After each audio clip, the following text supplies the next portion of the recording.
topics and opinions expressed in the following show are solely those of the host and their guests and not those of W4CY Radio, its employees, or affiliates. We make no recommendations or endorsements for radio show programs, services, or products mentioned on air or on our web. No liability, explicit or implied, shall be extended to W4CY Radio or its employees or affiliates. Any questions or comments should be directed to those show hosts. Thank you for choosing W4CY Radio.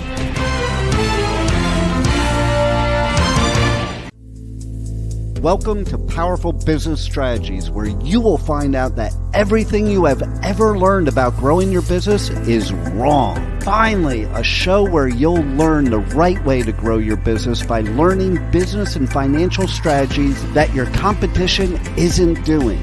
And now, here is your host, President of Next Step CFO, Michael Barbarita. And joining Michael for today's show as an executive moderator is Chucky Obia. Yes, this is Chucky, and I believe that gratitude is undefeated and growth is about the next step. It is an honor for me to moderate today's discussion with my good friend, Michael. Michael, how are you? Fantastic, Chucky. How you doing? I'm doing well. So my name is Michael Barbarita, and I am president of Next Step CFO. And Next Step CFO is a fractional CFO and strategic implementation firm. Our vision is to ensure overwhelmed business owners achieve the time freedom and consistent profits to build a legacy and live the life they desire. Our mission is dedicated to guiding small business owners to leveraging their time, exploding their profits, and build a meaningful legacy. You know, the show Powerful Business Strategies in our book of the same name is a step toward accomplishing that vision and mission. And so with that, I'd like to hand it back to my co-author and moderator for the show, Chucky Obia. Great. So very excited, Michael, about today's episode. And can we remind our audience, we've got a good group of business owners and leaders really across the country that are tuned in. Can we remind our audience of today's topic? Yes. Well, I thought it was time for us to finally talk about what we mean by everything you've ever learned about generating leads and growing your business is wrong. Everything you ever heard, everything you ever tried, and everything you've ever done, it's all wrong. And what we really want to accomplish today is to talk about a system for marketing and growing your business to a point where it becomes instantly obvious to your prospects and that they would be nuts to do business with anyone other than you at any time, anywhere, or at any price. Yes. And those three reasons today that we're going to cover is strategic marketing versus tactical marketing, outside perception versus inside reality, and crush the competition versus copy the competition. And so I'd like to go through those today. Great. But before I do, Chucky, one of the businesses I completely fell on my face on was a comprehensive outpatient rehabilitation facility called Freedom Therapy Center.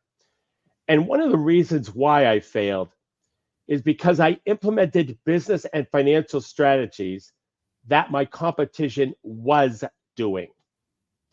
I yacked incessantly about how we had top-notch therapists, how we had a medical director on staff, how we were in a convenient modern location. I even talked about free parking. And knowing that, my competition, knowing that, and I would, despite that, despite knowing that my competition was saying the same thing, I didn't change it. And I even marketed the same way as my competition was through doctor networks. And because we offered health insurance reimbursements, just like everyone else, I couldn't even offer the lowest price, which would have been the only differentiation I had. So here's the thing. If I had put together a marketing strategy that circumvents the doctors and marketed directly to the consumer, using the strategies that we will talk about today, I would still be in that business today, I could guarantee you. Wow. So, yeah. So the three reasons, once again, why everything you've ever learned about growing your business is wrong is understanding strategic marketing versus tactical marketing. That's one. Second, outside perception versus inside reality. That's two. And third, crush the competition versus copy the competition. Yeah, Michael, look, you've got me really energized about today's episode. And I imagine we'll go through these 3 reasons. We'll try to do as much back and forth as possible to really substantiate those 3 reasons. In addition to that, folks, we do have a segment towards the end of today's show called Business Compliments. Again, this is really in high demand from a number of listeners. So we will get to that towards the end of our discussion today. So Michael, let's start here with just a quick disclaimer. You and I are both affiliated with a number of different organizations. I currently serve as the Managing Director of Business Development for Vedder Price, which is a global business-focused law firm. In addition to that, Michael, it's really an honor to collaborate with you strategically on a number of business roundtables, as well as with the book, Powerful Business Strategies. Now, today's discussion, though, is not necessarily based on our personal success stories, but in addition to our personal success stories, on learnings from the work that we've done with business owners really across industries, across the country. So very excited by that. And then just another quick point of reference, as the fearless moderator for today's show, I will try to ask you some questions, Michael. So be prepared, Michael. I'll do my best. Questions to plow through. And then hey, we like when people bring genius to the show. There you go. There you go, Michael. I appreciate that. I appreciate that. That's setting the expectations. Also, the listeners and audience members, you folks can participate by sending your questions. So we're already getting a number of really good questions and comments. So we'll power through. So with that, I'll toss it back over to Michael. Thank you, Chucky. So I want to show you how to leverage what you're already doing just by making a few tweaks to your marketing and advertising. I'm not talking about radical changes here. Okay. Just simple, common sense shifts. Maybe 3% in one area, 5% in another. Small changes that enable you to exponentially leverage your marketing's results, and in the process, dominate your entire industry. I'm going to show you how to achieve massive leverage with your marketing, meaning that you'll make more money for the same time, the same investment, and the same effort that you're expending right now. Once again, these are just small little tweaks. And why will this enable you to dominate your local market? Well, simple. Most businesses simply don't know how to do this. This is clearly doing what your competition isn't doing. Business owners simply don't understand the tremendous untapped potential that lies within their marketing. Most businesses today spend some money on marketing and advertising and then decide that whatever results they get from that marketing is probably about as good as it's going to get. And I'm here to tell you point blank that nothing could be further from the truth. The marketing system that we'll talk about today is based on unchanging principles of human nature that dictate that people always want to make the best buying decisions possible. And therefore, marketing's job, your job, is to not yak incessantly like I did about how great you are or how low your prices are. Your job is to position your prospective buyers so that they have total control over the decision-making process based on them having enough quantity and quality of information to determine that they're receiving the most value for the price that they pay. And so what I'm going to talk about today may very well be a breakthrough in marketing and advertising, yet it's simple and easy to understand. And this literally works every time it's implemented correctly, regardless of what business or industry you're in. And yes, it's a qualifier when I say it works literally every time it's implemented correctly. And that is a qualifier because it has to be implemented correctly. Otherwise, and you must go through the proper steps. Otherwise, it's not going to work. So I'm going to introduce to you some very common sense principles of marketing that you'll be able to instantly validate and embrace. Principles that'll give you a clear vision of what your marketing is supposed to look like, and just as importantly, what it's not supposed to look like. I want to show you fundamental formulas and strategies to not only make your marketing work better, but to enable you to create what we call competition crushing marketing. I want you to see how powerful all this is, allow you to comprehend what the possibilities are for your business and what a significant advantage you'll hold over your other competitors. So let's get started. Yes, let's absolutely get started. So there are two main components to any marketing plan: strategic marketing and tactical marketing. So this is that first reason that we talked about. Mm-hmm. Strategic marketing is the content of your message.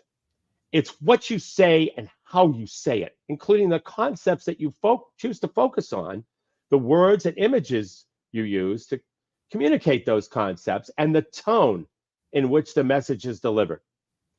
Tactical marketing, on the other hand, has to do with the execution of the strategic marketing, such as placing ads, building a website, attending trade shows, focusing on colors, fonts, and things like that.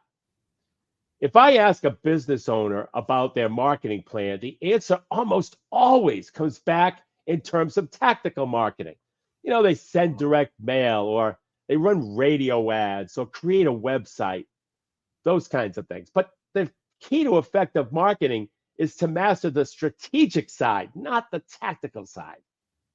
What you say in your marketing and how you say it are almost always more important than the marketing medium where you say it. The tactical part is important to a point, of course, but the real leverage is in the messaging itself, and that's the strategic side. In fact,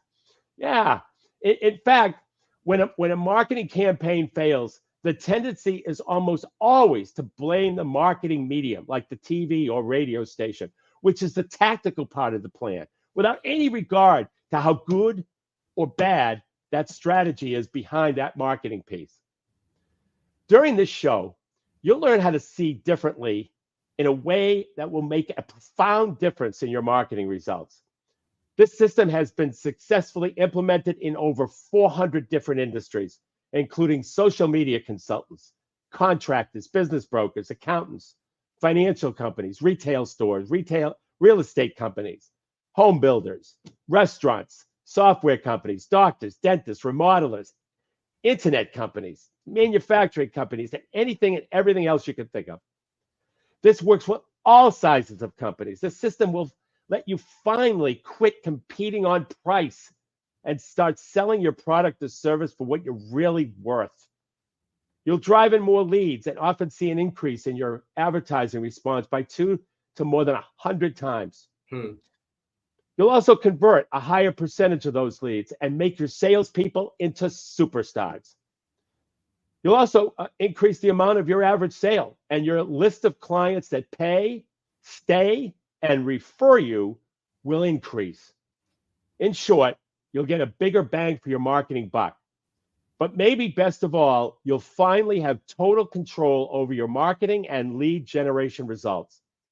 So let me start by asking, what's the actual purpose of marketing? I mean, what is marketing really supposed to do?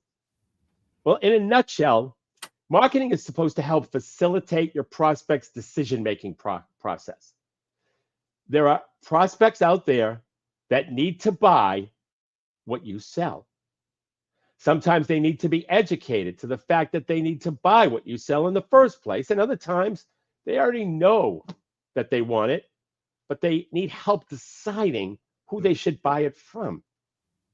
Often they think they might want you to sell, but they have questions and concerns that need to be overcome before they pull out their credit card or checkbook. But consider this.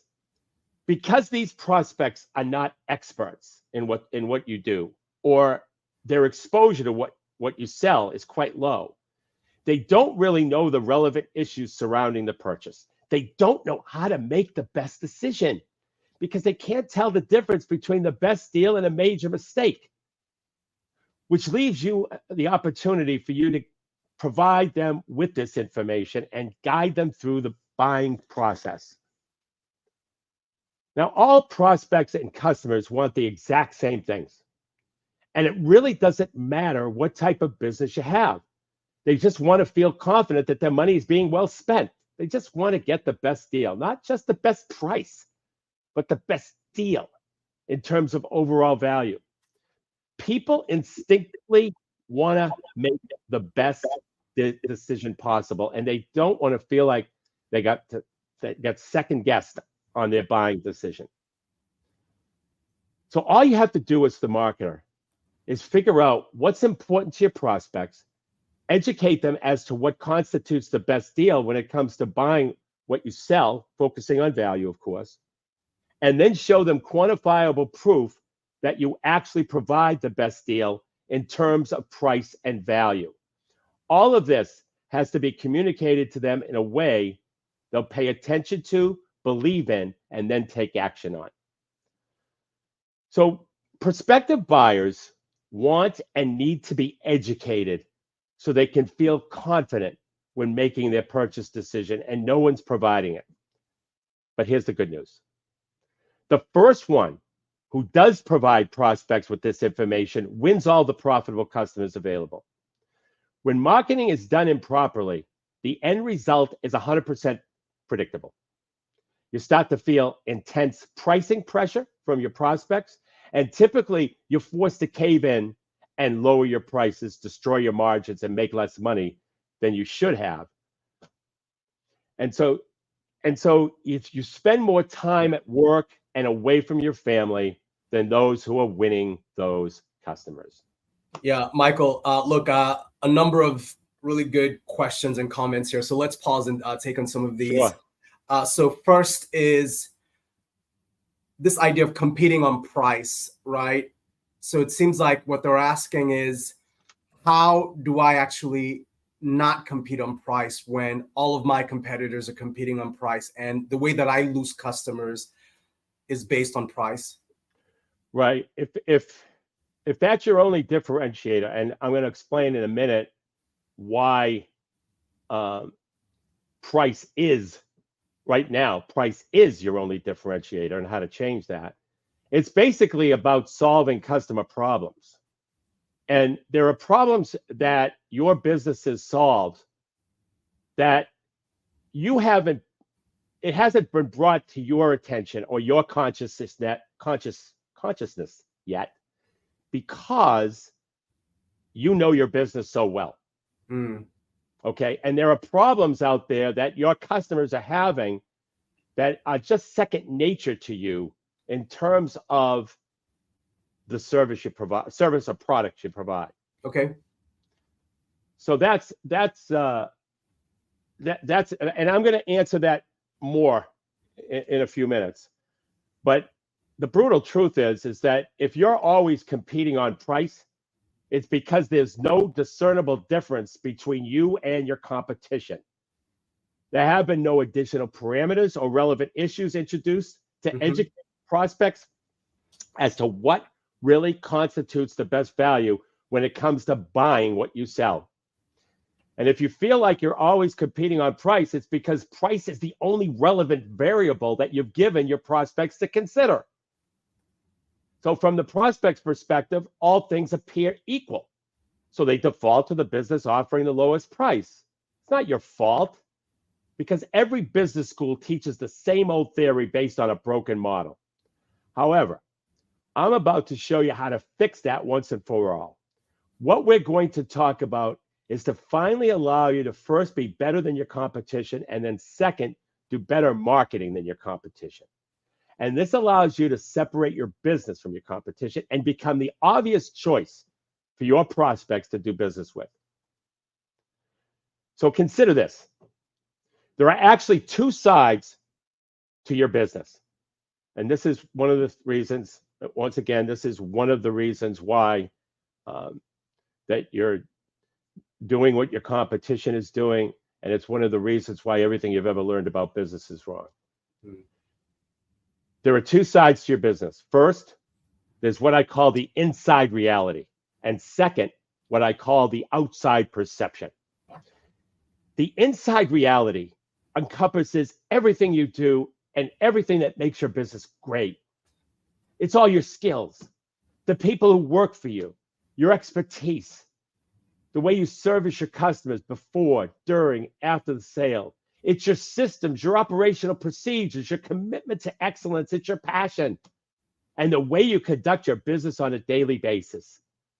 Add these all together and they equal your value to the marketplace. That's what I call the inside reality. However, your outside perception has to do with how customers and prospects perceive your company. The outside perception is developed through the interactions that your prospects and customers have with your business. But here's the problem.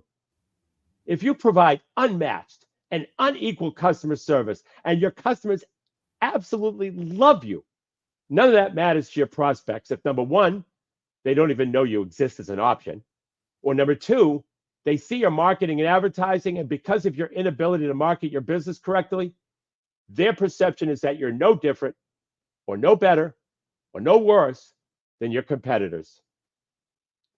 I would estimate that well over 95% of all businesses are completely inept when it comes to marketing.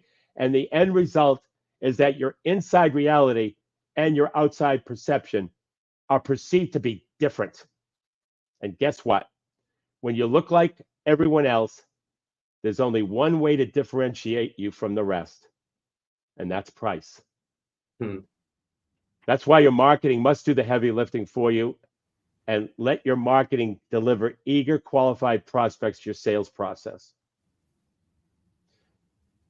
Everyone looks at the internet as the end-all, be-all to all their marketing problems. But the reality is that the internet is a magnificent tool that'll amplify your mediocrity and mess up your marketing on a broader scale with bland messages that do nothing to facilitate the decision-making process of your prospects.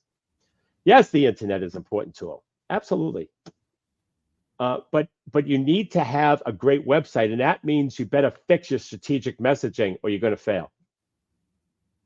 Now, I told you at the beginning that this presentation is everything you've ever know about generating leads and growing your business is wrong. So let me clarify what that statement means on what we've discussed so far.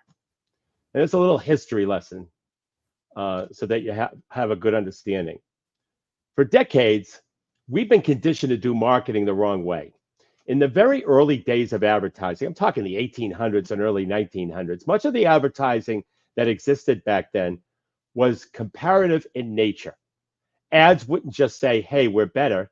They'd say, we're better, and here's exactly why, based on this and that. And on average, they did a pretty good job of building their case and helping prospective buyers understand the important issues in regards to their particular product or service. The result was, though, that their outside perception was generally a good reflection of the company's inside reality. And then the most significant event in the history of marketing and advertising occurred in 1945, and that was television. Television was commercially introduced for the first time. And up until then, total national distribution of an advertising message was extremely limited to radio, print, and advertising in newspapers or a few magazines or catalogs. But with the introduction of TV, large advertisers would buy TV commercials and reach just about every living person in the country for $4,000 a minute, usually sold in 1 or 2 minute blocks, by the way, which gave them more time. That was a bargain even in the 1950s money. But back then, there were only 3 channels. So demand quickly outstripped the supply of commercials and prices shot through the roof. And in response to the rising cost, the length of commercials shrank from 2 minutes to 30 seconds. This meant that advertisers had less time to educate us on the important and relevant issues and build a case as to why they were different, unique, or better. So instead of attempting to use shorter ads that highlighted their comparative benefits, advertisers changed tactics and started using slogans. That change made it harder and harder for the company's outside perception to accurately reflect the inside reality.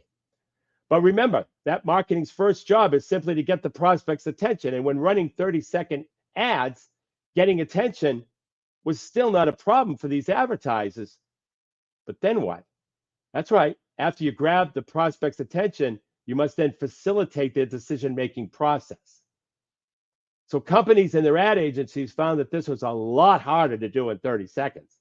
But they also found out that they didn't really need to do it because the number of real competitors, that is the number of competitors that could actually afford to advertise on TV and run ads against their ads, was wonderfully few.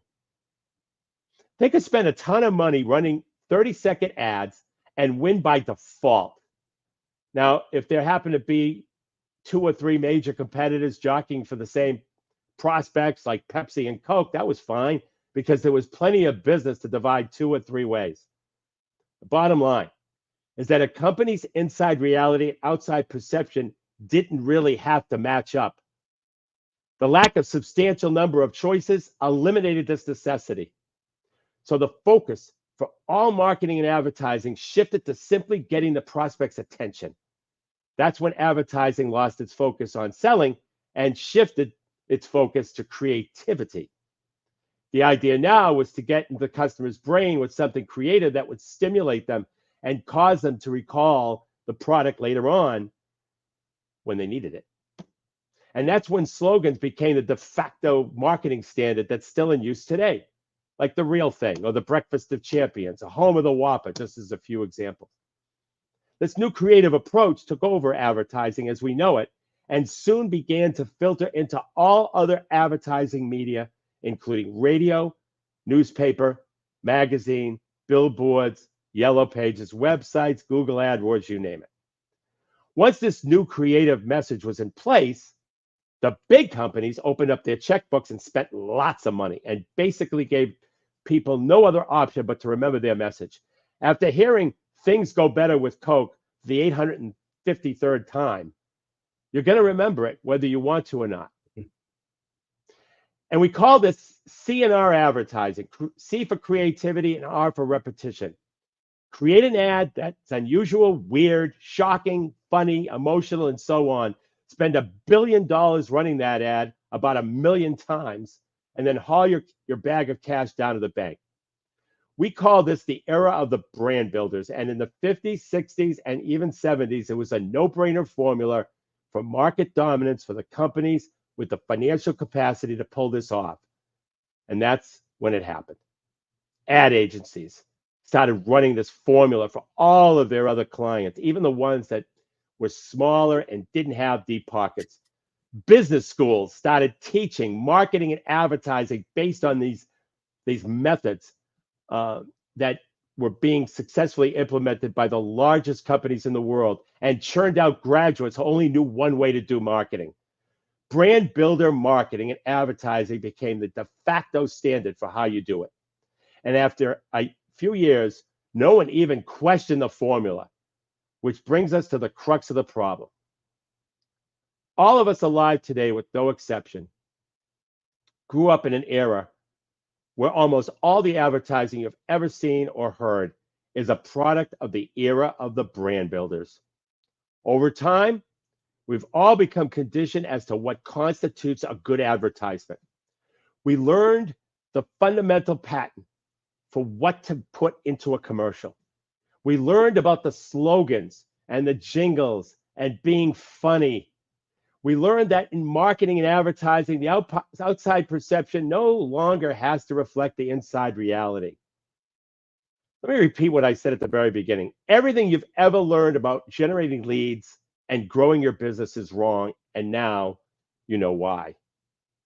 And as a result of this new breed of advertising jargon, jargon has now started to dominate all marketing and advertising. Think of jargon as words or phrases that are drearily commonplace and predictable, that lack power to evoke interest through overuse or repetition, and that are nevertheless, if they were original or significant. And you see, in advertising, you see and hear jargon all the time.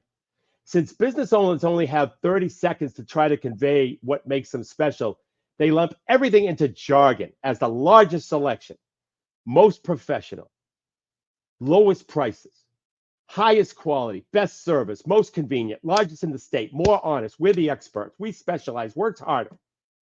gets the job done right the first time, and been in business for 4,000 years.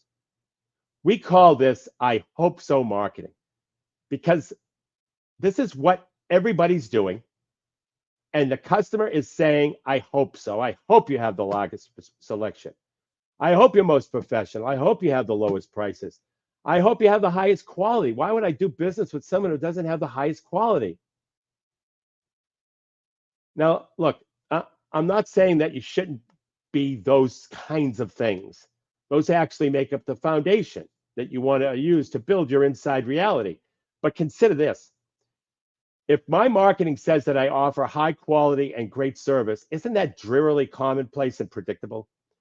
Doesn't it lack power to evoke interest through overuse or repetition? Don't businesses state it as though it were original and significant? Does my inside reality, what really makes me good at what I do, does that really shine through? Can you tell specifically what makes me valuable to the marketplace when I say highest quality or best service? See, you simply can't describe, demonstrate, exhibit, reveal, or display your inside reality using jargon. It's impossible. And unfortunately, the end result is an outside perception that you're no different than anyone else. There's absolutely no distinction, no separation, no differentiation, none. You just flat out can't make your inside reality and outside perception match up when you use jargon like this. In fact, let me give you a way you can easily and quickly evaluate your own marketing to see if you're getting caught up in the jargon trap. This is the valuation that I spoke about earlier. It's called I hope so. When you make a claim, don't think about it in terms of the words coming out of your mouth. Think about it in terms of the words entering your prospect's ear. This will enable you to realize just how absurd most jargon sounds. Look at the messaging in your marketing and then ask yourself if the prospect's immediate response might be, well, I would hope so. Let me give you an example. I recently saw a TV ad for a home remodeling company, and throughout the ad, they continuously emphasized the fact that their work was of the highest quality. It was fairly priced, and they guaranteed 100% satisfaction. Well, I would hope so. Would you hire any remodeler who didn't provide all those as a standard part of their service? Of course not. This is all jargon, drearily commonplace, lacks power to evoke interest through overuse or repetition. How about this one from a consulting company? Our training leads to change. We increase the productivity, performance, and profit of your company. God, I'd hope so. Does anyone hire a consultant for any other reason than to do those things? You see, most ads today are nothing more than a jargon fest. Does this jargon tell you anything about this company's inside reality? What else would you expect them to say? Like, everyone's always going to say wonderful things about their company if they can get away with it. The problem is that if your company has an exceptional inside reality and you're using the same jargon as everyone else, then the outside perception is that you're all the same. And that's when the prospects default to the companies offering the lowest price. Price now becomes the only determining factor. Use this simple evaluation. Just ask yourself openly and honestly, why would anyone choose you over the competition? And then evaluate your answer against the well, I hope so evaluation. And finally, check out all your advertising and marketing materials, including your website.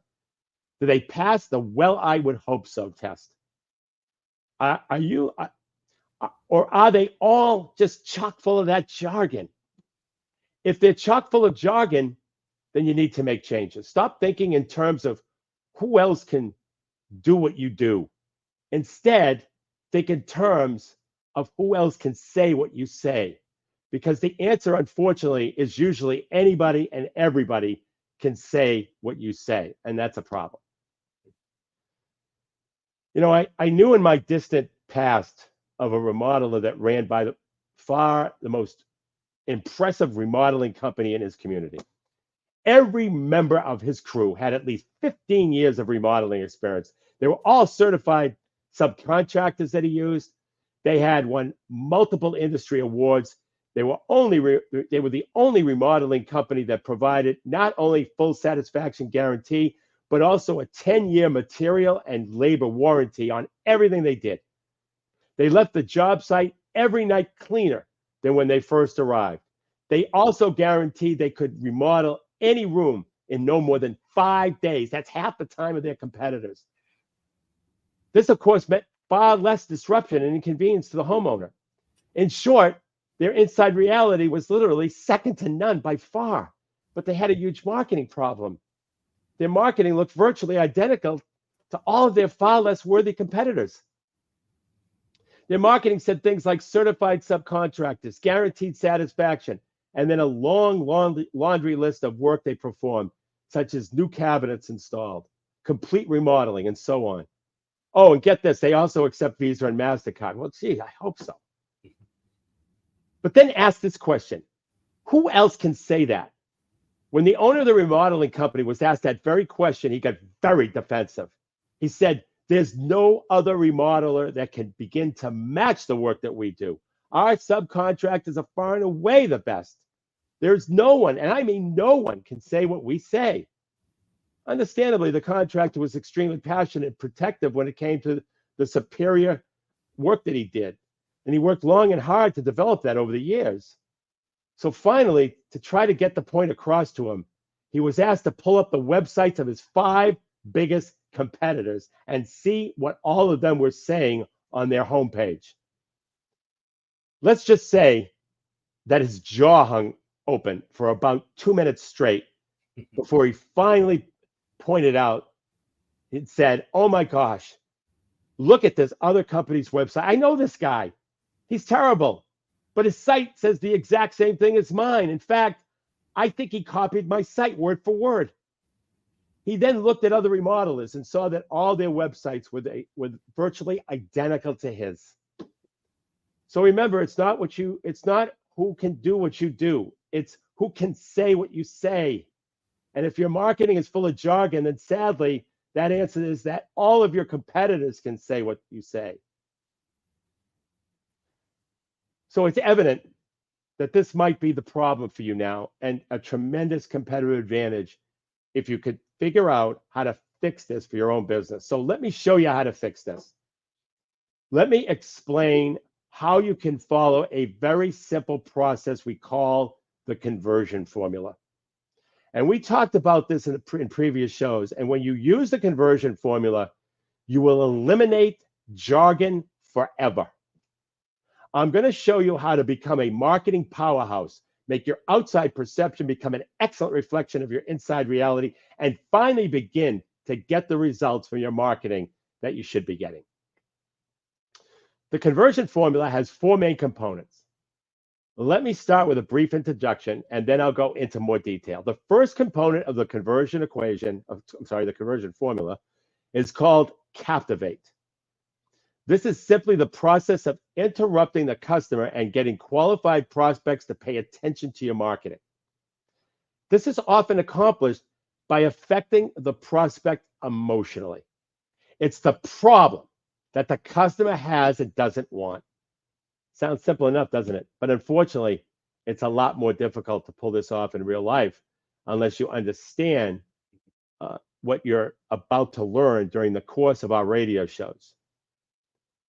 So the second component is called Fascinate. Once the prospect is interrupted through the Captivate, it's critical to give them the promise that information is forthcoming that will help them make the best decision possible, or in other words, facilitate the decision-making process.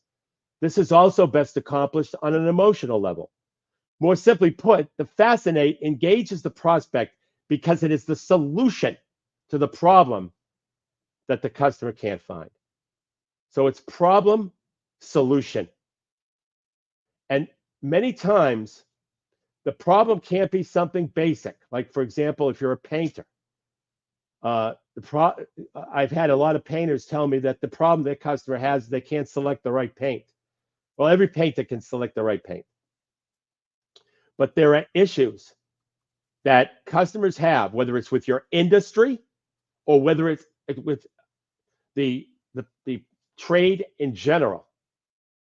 There's a problem that they have, and it's your job to find it. And by the way, the conversion formula works like any other formula and it has to be executed in the right order. Otherwise, it doesn't work. Now, Chucky and I believe that these first two components are so important that we have a name for them. We call the captivate and fascinate, the first two components of the conversion formula, the position of market dominance. Now, the third component is what we call the educate. Once you captivate and fascinated the prospect, you have their attention and you have the time to give them information that allows them to logically understand how and why you solve that emotional problem. This is accomplished by giving detailed, quantifiable, specific, inside reality revealing information. The educate turns the corner from an emotional sell. Remember, you captivated and fascinated them based on emotional hot buttons to a logical sell. This is easy to do if you follow this formula. And the fourth and final component of the conversion formula is the close. Now that the prospect has been captivated based on problems that are important to them emotionally, fascinated by the promise of a solution to that emotional problem, and they've examined the educational information that makes your solution to that emotional problem real and believable, the last step is for you to give that prospect a low or better yet, no risk way for them to take the next step in the sales process. And this can be accomplished by offering a free marketing asset, such as a report, a brochure, a seminar, audio, video, or something similar that educates them even more. So the prospect feels in complete control of the decision-making process. This conversion formula follows if you follow this formula for what marketing is supposed to do in the first place, then you will, in fact, have your inside reality finally match your outside perception. And once again, captivate, fascinate, educate, and close. And you know, creativity in advertising has the number one job, which is to dream up something so weird, so strange, so shocking, so unusual, so attention-getting that it'll snap someone out of their state of autopilot. This is the first element, the captivate. But here's the key. Here's what no one else seems to understand, and what just may be the most important thing you'll learn today. Once the brain is activated, it wants to be fascinated and engaged. So it immediately and subconsciously searches for additional clarifying information. The brain wants to know, hey, what's this all about? How does this affect me? Do I need to do anything about this? Literally on a subconscious level, the brain goes into a fact-finding mission. Bottom line is the brain wants to know, how is this important and relevant to me? Should I allocate any subconscious or conscious bandwidth to this? So it searches for additional facts, and if it finds them, it will become fascinated. If not, it will quickly revert back into autopilot. We call these relevant issues hot buttons. So what typically happens is your brain determines that. Well, let me say this.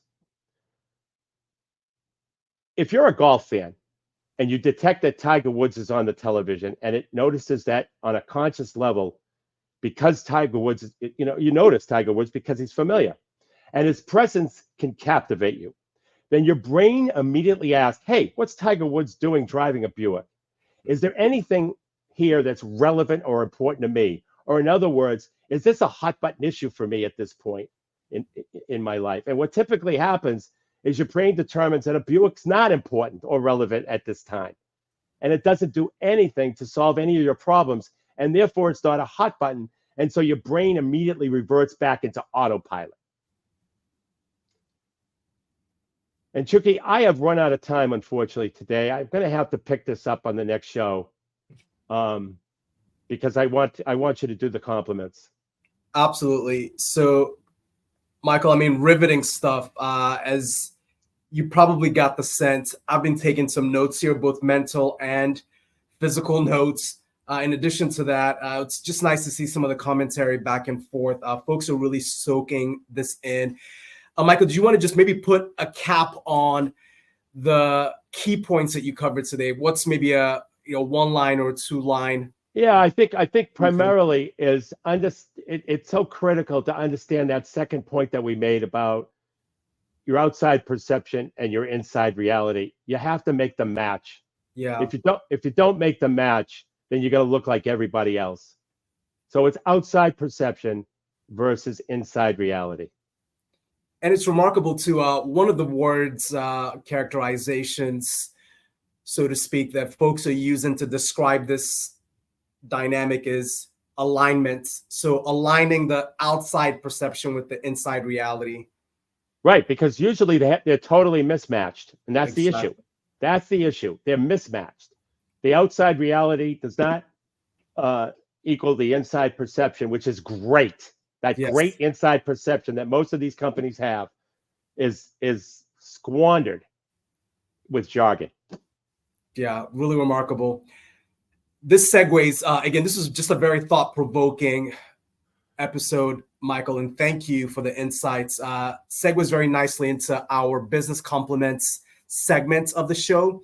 And there are 5 notable business owners that we want to sincerely compliment. So first, I wanted to start with John Beeble. And by the way, these business owners are really located coast to coast, right? So John Beeble is out in the East Coast, and he is with Ridley Cove Financial Advisors. Now, John is both a lawyer and a certified financial planner, which is, again, a great combination for problem solving.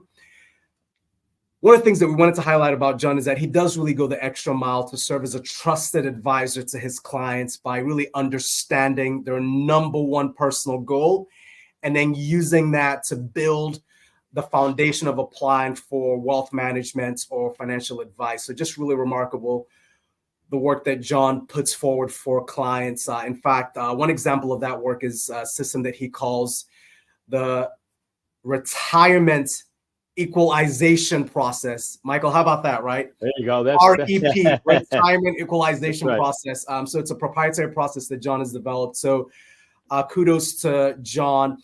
The second business owner that we want to highlight is Alex Luchinsky. And what's particularly notable about Alex is that he runs a business called Delvit, and they have just an inspiring mission statement, right? And part of what they do is they drive a safe and equitable internet experience for everyone, right? A big part of this is based on some of the work that they do with copyright content, but just really remarkable. In fact, they've set up a system where they, in an automated way, they protect your copyright content across different digital platforms. So again, hats off to Alex and team. Alex is on the South Coast, right? So we've got John on the East Coast. Alex is on the South Coast in Florida. The other business owner, in addition to both John and Alex, that I wanted to highlight here and on behalf of the work that Michael and I do is Hyacinth Tucker with the Laundry Basket. And Michael, you might sort of chuckle at this. So Hyacinth and team, they figured out something really interesting. This is a big headache for a lot of homeowners, a big headache for, in fact, just a lot of people where doing household chores, for example, doing the household chore that we all love, which is doing your laundry, right? They've got a way where they have a laundry subscription service and they're located in the DMV area, so they're out east. But what's particularly remarkable about the service that they provide is just it's this on-demand subscription service to get your laundry done and dusted, right, Michael? That's right. There you go. I need that. I wish it was around here. Yeah, it's just a great leg up for very busy parents, as you might imagine, right? Particularly with back to school season coming up. A couple more folks that just are really worthy of a couple of spotlights. So Russell Bates, he's out in the Midwest, runs a business, he and his team, Next Gen Clean Energy. Really what they do is they educate and develop clean energy projects for both homeowners and business owners. And part of the work is really to help save, and in some cases, candidly, help these homeowners and business owners generate money as part of a commitment to a cleaner environment. And then last but not least, certainly out in the Midwest as well, Dusan Simic with just a really interesting business name, Too Immersive for You, which has set up this system where they reimagine how to create animated and digital video products. In fact, they embed AI with some of those products as well, artificial intelligence, and they could generate some of these video products in a matter of hours, not days and weeks or months.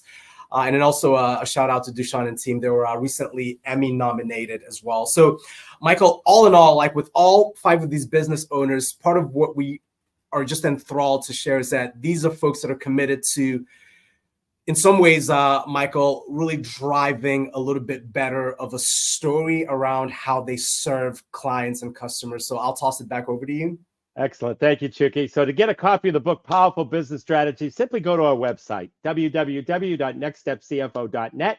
It's totally complimentary. And until next Monday at noon Eastern Time, for Chucky Obio, my name is Michael Barbarita. And remember, don't keep doing what your competition is doing.